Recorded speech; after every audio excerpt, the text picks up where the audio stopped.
Mahakal recording studio Mateshwar धाम घाटो।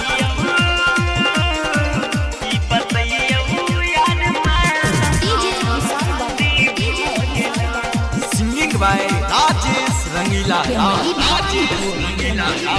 जकरा चाहे रिहै दिल सो उ घमंडी भ गेलै, जकरा चाहे रिहै दिल सो उ घमंडी भ गेलै। की बतइयो यार माल हमर रंडी भ गेलै। की बतइयो यार माल हमर रंडी भ गेलै।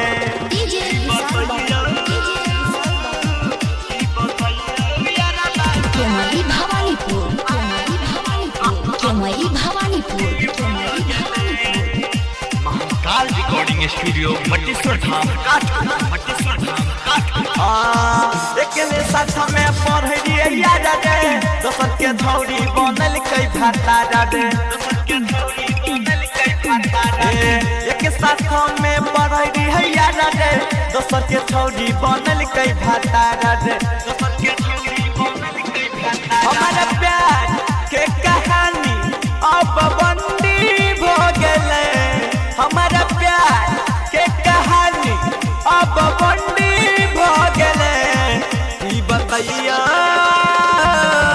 की बतइयो यार माल हमर रंडी भ गेलै। की बतइयो यार माल हमर रंडी भ गेलै।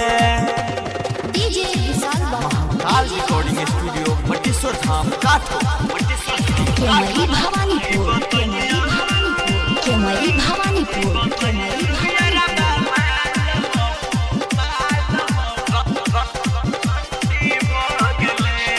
सिंगर राजेश के तोड़ दिल के दिल गे, राइटर यंस के जियल मुश्किल लगे।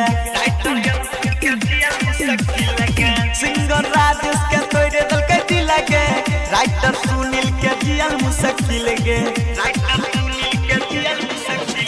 दिल खुश प्यार के याब इत बंडी भ गेलै। राजेश दिल खुश प्यार के तो अब बंडी भ गेलै।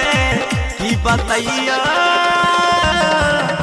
बतइयो यार माल हमर रंडी भ गेलै।